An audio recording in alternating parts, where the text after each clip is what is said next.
બધો સમય થઈ ગયો છે. મેં ઘડિયાળ જોઈ. હું હિંસાત્મક પ્રવૃત્તિમાં નથી માનતો, તરત પતાવી દેવાનો.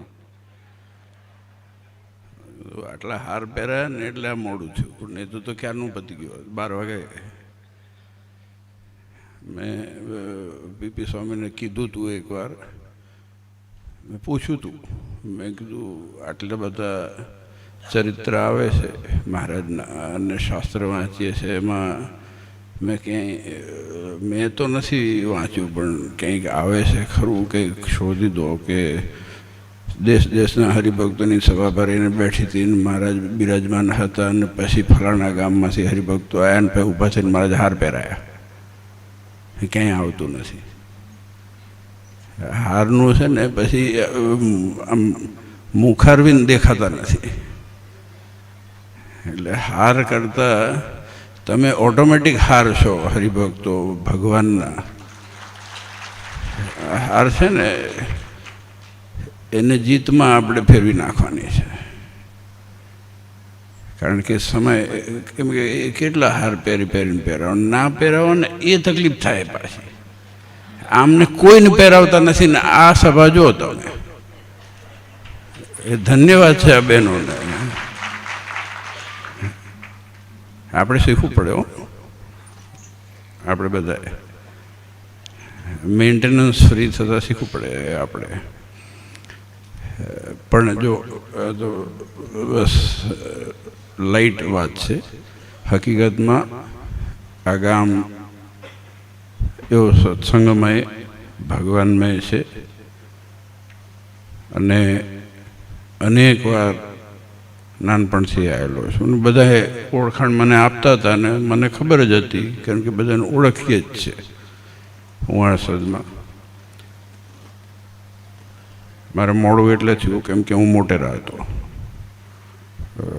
ક્રિકેટ રમવા ગયો હતો.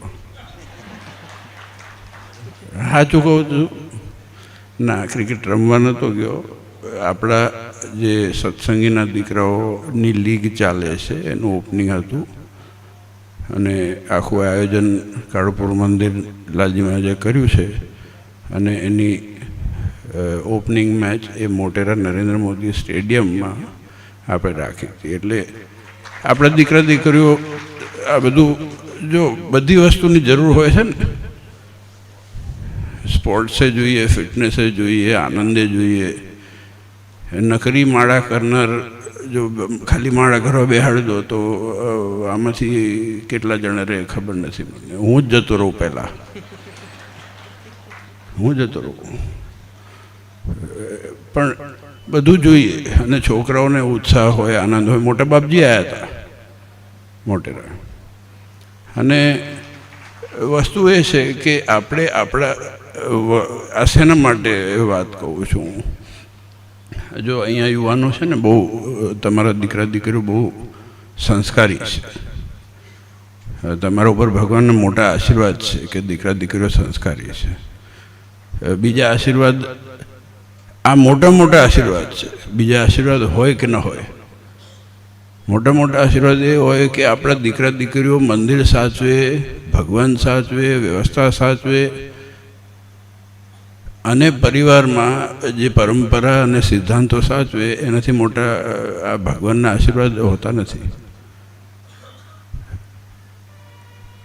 એટલે એ દીકરા દીકરીઓ યેનકેન પ્રકાર, કારણ કે છેક હલારથી લઈ આ બાજુ લુણાવાડા, બાલાસિનોર, પછી પંચમહાલ, પછી અમરેલી, પછી ભુજ, કચ્છમાંથી બધા ટીમો ભેગા થાય, રમે, ઘડીક આનંદ મજા કરીને એકબીજાનું ઓળખાણ થાય. કંઈક કંઈક જોઈએ. ભવિષ્યની પેઢી માટે આપણે વાવવાનું છે અને એ તમે કર્યું છે. આજે જે પણ છે ને, જો મહારાજે પણ આ સંપ્રદાયની નીવ મૂકી, એના પાછળનું કારણ એટલું જ હતું. એવું નહોતું કે મહારાજ હતા ત્યાં સત્સંગ કરે ને પછી બધું પૂરું થઈ જાય. નહીં તો એ કાળુપુર મંદિરનો 99 વર્ષનો પટ્ટાનો જ્યારે દસ્તાવેજ કર્યો તો મહારાજ સ્વીકાર ન કર્યો, કીધું કે સૂર્યચંદ્ર તપે ત્યાં સુધી આપવાનો હોય તો આપો, કારણ કે અમારે સત્સંગ અવિરતપણે ચાલુ રાખવાનો છે, બંધ નથી કરવાનો. આ વાસ્તવિકતા છે. અને તમે સાક્ષી છો, તમારા વડવાઓએ સત્સંગ રાખ્યો અને તમારા દીકરાઓએ સત્સંગ રાખે છે. એ દેશમાં હોય, વિદેશમાં હોય, ગામડામાં હોય, શહેરમાં હોય, ગમે ત્યાં હોય. આપણે હોઈએ ન હોઈએ, ભગવાન રહે છે ને સત્સંગ રહે છે. આ વાસ્તવિકતા છે અને એ જ કરવાનું છે. અને હું વચ્ચે જો કે મેં હમણાં સ્વામીને કીધું, મેં કીધું અહીંયા મેં કીધું તમારે એક્સરસાઇઝ થઈ ગઈ આ હાર પહેરાવવાની, કેમ કે લાજીમાં જાય તારે 150 હાર તો પહેરાયા જ હતા. એટલે મેં કીધું બહુ હાર, પણ તમે મને એ જ થાય છે. મેં કીધું આમ થાય, તમે બધા પુષ્પો જ છો. ભગવાન આમાં જો મહારાજ આપણા અંતરમાં મહારાજ છે, એનાથી કોઈ રૂપાળા દુનિયામાં હોતા નથી. જેના અંતરમાં ભગવાન હોય, જે ભગવાનના ભક્ત હોય, એનાથી મોટું કોઈ નથી. પણ આજે તમને બધાને જોયા ને ખૂબ આનંદ થયો. મોડું થયું પણ હવે શું કરીએ, બધું કરવું પડે દુનિયામાં. ગઈકાલે સરસ મૂળીમાં રંગોત્સવ આખા ઝાલાવાડ પ્રાંતનો હતો, અહીંયાથી ઘણા આવ્યા હતા. અને શિક્ષાપતિ જયંતિ હતી. આજે સરસ આપણા ઉવાણસદના હરિભક્તો, આજુબાજુના હરિભક્તો બધા એકત્રિત થયા છે. વેલાલના કોકા કીધું આવ્યા છે, કોઈ ક્યાં આવ્યા છે? વેલાલને છે કોઈ? હવે વેલાલમાં મારા કેટલા વખત છે હું નથી આવ્યો. હું આવવાનો છું, હું આવવાનો છું. આપણે પૂનમે મને યાદ કરજો, આપણે એક દાડા પહેલાં જઈને જતા રહીશું. હા, દર્શન થાય ને. વિચાર કરો, તમારા સમાજમાં ગામો જે છે,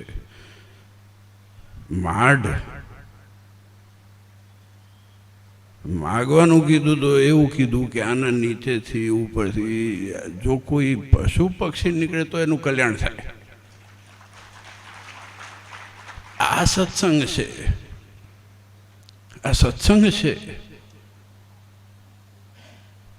માગનારે શું માગવું, શું વિવેક બુદ્ધિ રાખવી. મારું તો સારું થયું જ છે, પણ કેટલાનું હિત થાય. આજે હરિભક્તો એવા હતા અને છે, એ હું જોઉં છું. આજે આનંદ થાય આપણને કે આવા ઐતિહાસિક ગામો આપણા સમાજમાં, આવા ઐતિહાસિક ગામો, આવા ઐતિહાસિક હરિભક્તો આપણા સમાજમાં. અને ઇતિહાસ જૂનો નથી, આજે પણ એ છે એવા હરિભક્તો, જે લોકો ભગવાનને અર્થે શું ન થાય, જે મહારાજે વાત કરી એ પ્રમાણે વર્તી રહ્યા છે. જૂની વાત નથી, ભૂતકાળ નથી, વર્તમાનની વાત છે. અને એ વસ્તુનો મને આનંદ છે. આજે છોકરાઓ કેટલા બધા હમણાં આવ્યા ને તો જોઈને આનંદ થયો, એવો આનંદ થયો. મેં કહ્યું આ જો આટલી અને કેટલા લોકોએ મને જાતભાતની પ્રજાઓ બધી હોય ને, બધી મહાન મહાન કહેવાય છે જેટલા બધા, એ કે સ્વામિનારાયણ સંપ્રદાયમાં કે જોવાની બહુ છે. મેં કહ્યું છે નહીં, રહ્યા છે એને બાપ દાદાએ અંદર બીજબળ નાખ્યું છે, બહેનોએ સત્સંગ નાખ્યો છે અને એનું પોષણ થઈ રહ્યું છે. અને આપણે ગર્વાન્વિત થવાની બાબત છે. અને ધન્યવાદ છે તમને બધાને, કારણ કે જે રીતે ઉત્સવ સમયા આ બધી વસ્તુ થતી રહી હોય છે. એક એક દિવસમાં 3-3, 4-4 પત્રિકાઓ આવે આપણા અમદાવાદના નારાયણદેવ દેશની. અને જો કે હું તો પહોંચી નથી વળતો, હું તો માણ જોઉં છું ક્યાંક. પણ સત્સંગ જાગૃત છે, હરિભક્તો જાગૃત છે, અને મહારાજ પ્રત્યક્ષ છે, એ તો આપણે જાણીએ છીએ.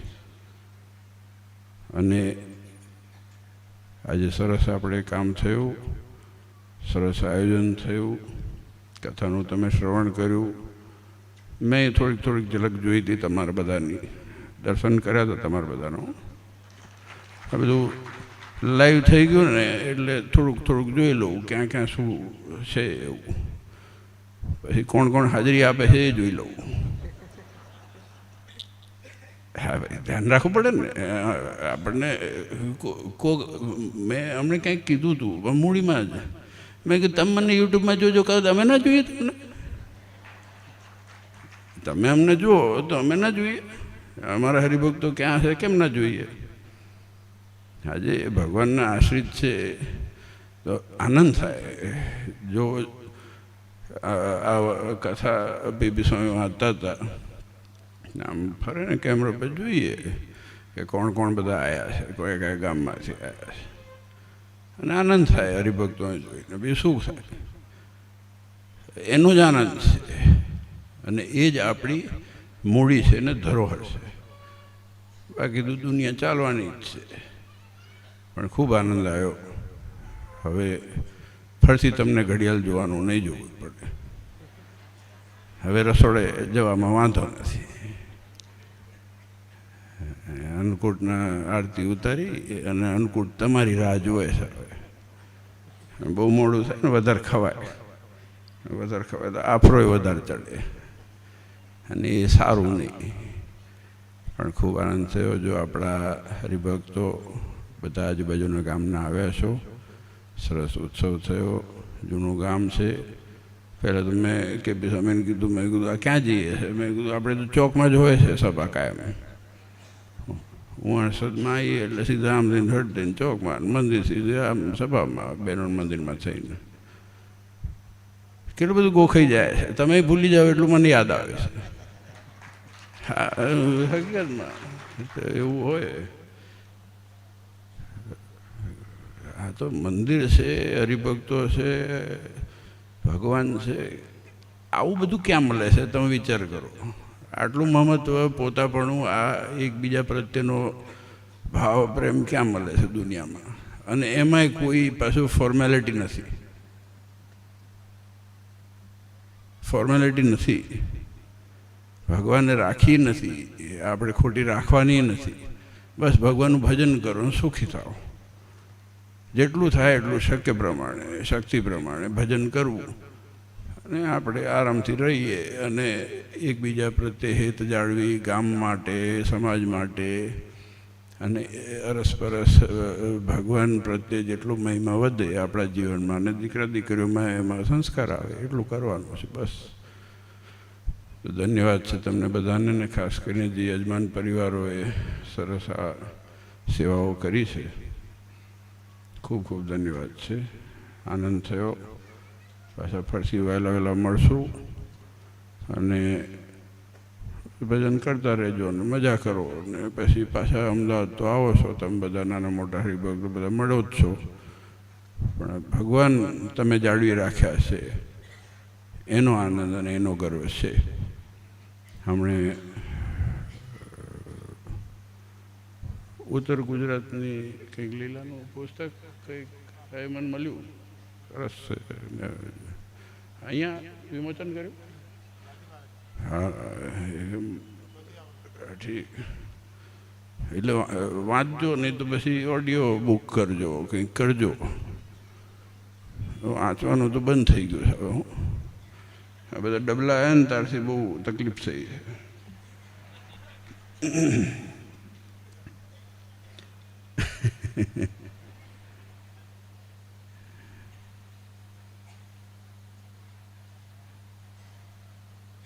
હમણાં મોટેરા ગયા ને તો ડબલા લઈને આમ કરતા હતા. એક જણા અહીંયા સુધી આવ્યો હતો. મેં પછી એને એટલું કીધું, મેં કીધું આમાં ઉતાર્યા કરતાં અહીંયા ઉતારો ને તો સારું છે. એટલે મને નહીં હો, મને ના ઉતારતા. મારી તો પટ્ટી રોજ લોકો ઉતારે છે, પણ ભગવાનને ઉતારવાની વાત હતી. ઘણી વખતે કંઈક વાત થતી હોય ને અહીંયા કથા ચાલતી હોય તો આમ કે આમ આમ કરવાનું, ભાઈ ઘરે બેહીને જોવાનું, ભાઈ સામે બેઠા હોય ઉતાર લો ને અંદર અહીંયા હૈયામાં. એવું તમને નહીં હોય, જનરલ વાત છે આ, લોકો કરે છે એવું, ડેટા એનાલિસિસ કરે.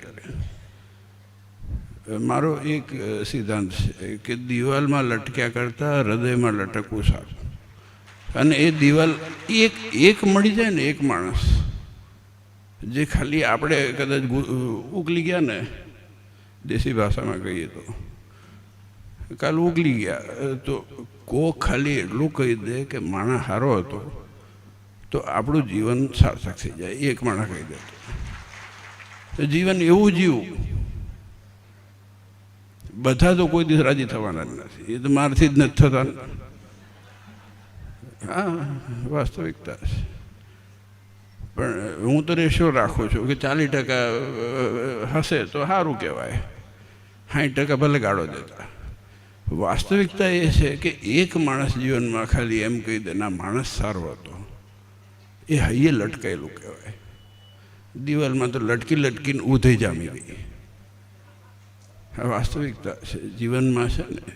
આ મહારાજે એટલા માટે પરંપરા આપી, એટલા માટે આ સત્સંગના બીજ રોપ્યા છે, એટલા માટે આ કથા થઈ રહી છે, એટલા માટે આ સંતો આવ્યા છે, એટલા માટે આ બધા અમારા હારના પુષ્પો આવ્યા છે. એ ખૂબ આનંદ થયો. ભગવાન તમને ખૂબ સુખ્યા કરે, દરેક રીતે તમારા બધાનું મંગળ કરે. ભાઈઓ બહેનો દીકરા દીકરીઓ આપ સૌનું ભગવાન નાના મોટા સંકલ્પ પરિપૂર્ણ કરે, એ જ નાના દેવના ચરણોમાં પ્રાર્થના.